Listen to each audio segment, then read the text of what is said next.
You have been telling yourself a story about why he left, and that story is protecting you from something much harder to face. You think he ran because he was not ready. You think he pulled away because the intensity scared him. You think he disappeared because of divine timing or karmic lessons or his own unhealed wounds. But what if the truth is simpler and more confronting than that? What if he left because you made it too easy for him to stay emotionally unavailable? I am going to show you what actually happens in the masculine nervous system when he finally realizes the truth about this connection, not the romanticized version, where he suddenly sees your value and comes running back.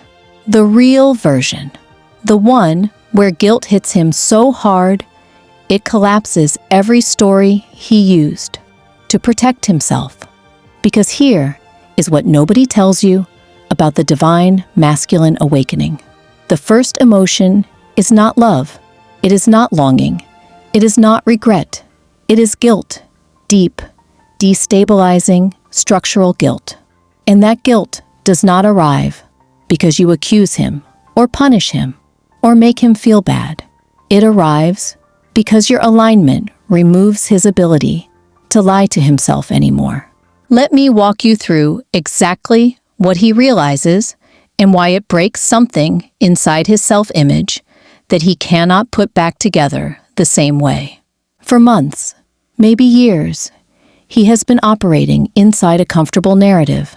I was not ready. I needed space. I had things to work through. The timing was off. I was overwhelmed. These explanations worked for him because they made his behavior sound reasonable. They made withdrawal sound like self-awareness. They made emotional unavailability sound like spiritual processing. But then something shifts. You stop doing the emotional labor that held the dynamic together. You stop reaching out.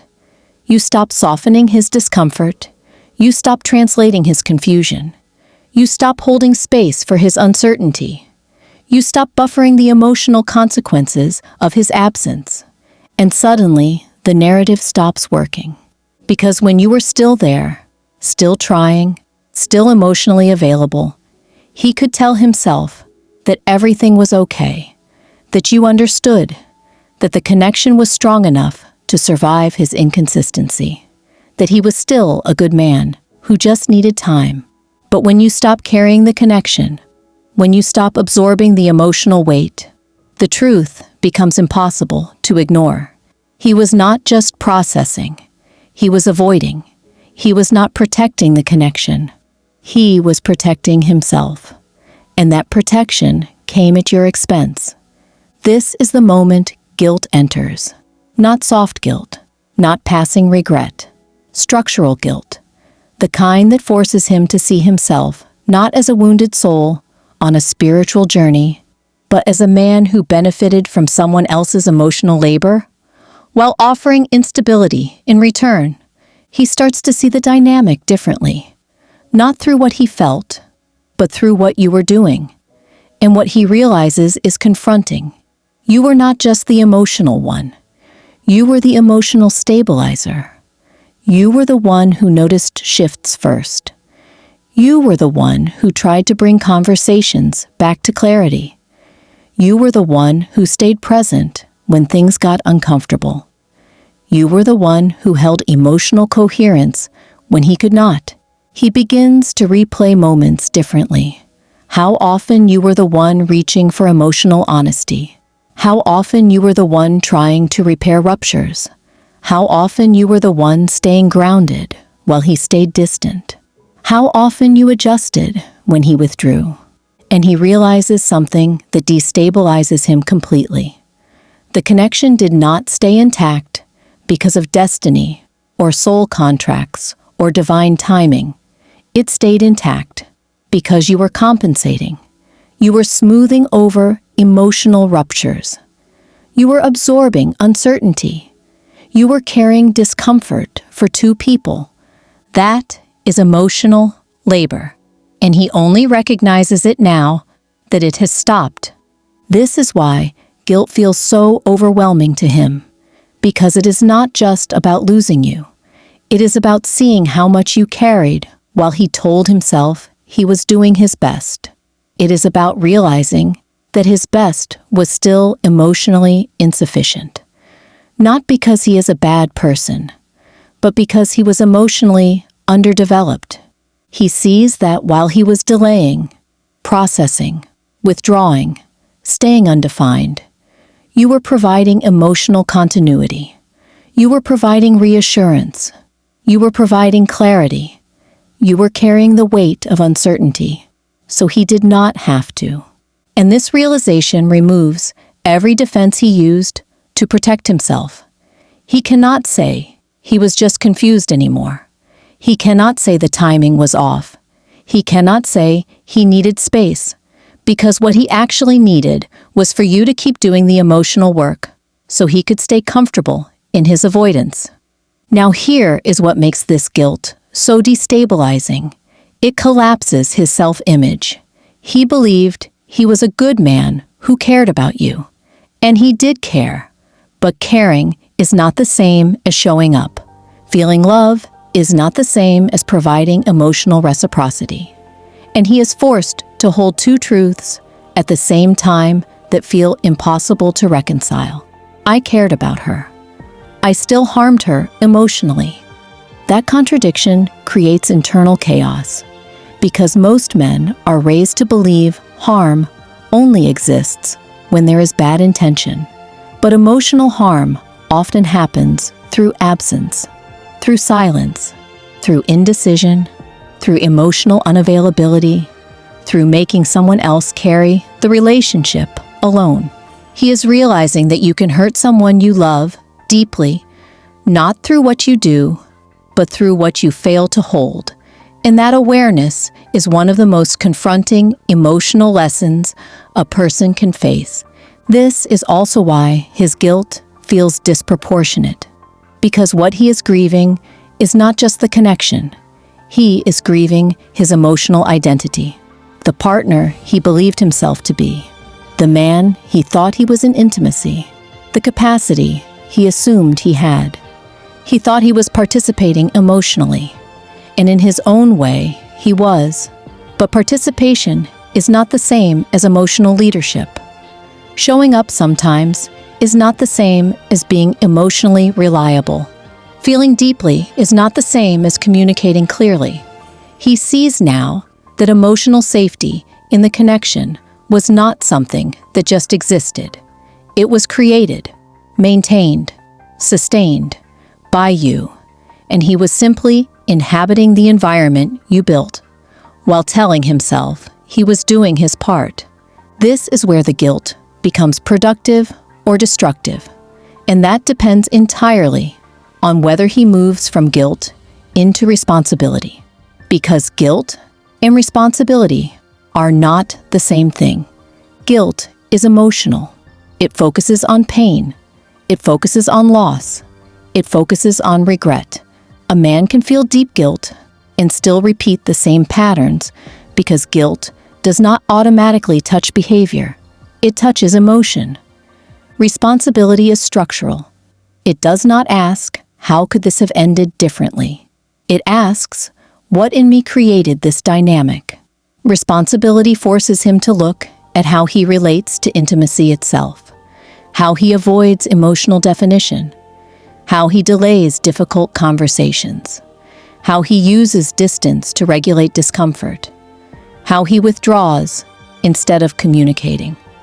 Responsibility means he stops focusing on you and starts focusing on himself, not in a self-centered way, in an accountable way.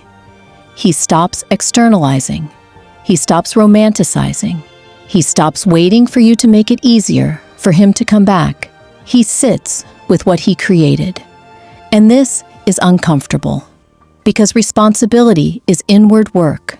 It is solitary work. It cannot be performed through connection. It has to be built internally. Now here is what I need you to understand. This guilt, this awakening, this realization, none of it means he is ready. It means he is aware, and awareness is only the beginning of change. Many women confuse emotional pain with emotional readiness. They think if he feels bad enough, if he finally sees what he lost, if he understands what you carried, that means he can show up differently, now. But feeling guilt does not create capacity. It creates discomfort. And capacity is built through practice, through emotional re-education, through learning to tolerate exposure instead of running from it. This is where I need to protect you. Because when you sense his guilt, when you feel his emotional collapse, your instinct may be to help him process it, to reassure him, to soften what he is feeling, to tell him it is okay, to explain again. But if you do that, you interrupt the very process that could create change. You become the emotional stabilizer again. You become the emotional container again. You do the same labor that created the imbalance in the first place. And that prevents maturity from forming on his side, because healing cannot be outsourced. Emotional accountability cannot be delegated. Guilt is doing a specific job right now. It is forcing him to sit with the emotional consequences of his patterns, not to punish him, to rewire him. If you rush to relieve that discomfort, you remove the feedback loop that creates change. You turn his awakening into emotional relief instead of emotional reorganization. This is not about being cold. This is about not interfering with a process you cannot complete for him. You cannot emotionally repair what you did not emotionally break. His guilt is created by his realization, and it must be metabolized by his nervous system, not yours. Your role is no longer to stabilize his emotions. Your role is to stabilize yourself. That is the only position that does not recreate emotional asymmetry.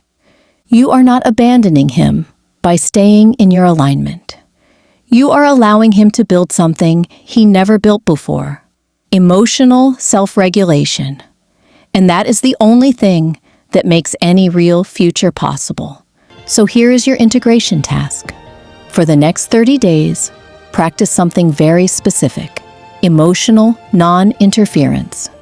When you feel the pull to check on him, to explain, to reassure, to soften his process, pause. Notice the impulse and do not act on it. This is not about being withholding. This is about letting someone experience the natural consequences of their choices without buffering them. This is about stopping the pattern where his discomfort becomes your responsibility. Journal about what comes up. The guilt you feel for not helping. The fear that he will think you do not care. The anxiety that if you do not step in, he will never change. All of it is information about your own patterns. Because here is the truth. If this connection is ever going to be different, it will not be because you loved him enough, or explained enough, or held space enough. It will be because he finally learned to hold himself, and you finally learned to stop doing it for him. That is the real awakening. Not reunion, responsibility. And responsibility is the only foundation real union can exist on. Drop the word sovereignty in the comments if you are ready to stop carrying his healing and start protecting your own nervous system. Because that shift, that internal boundary, is what changes everything.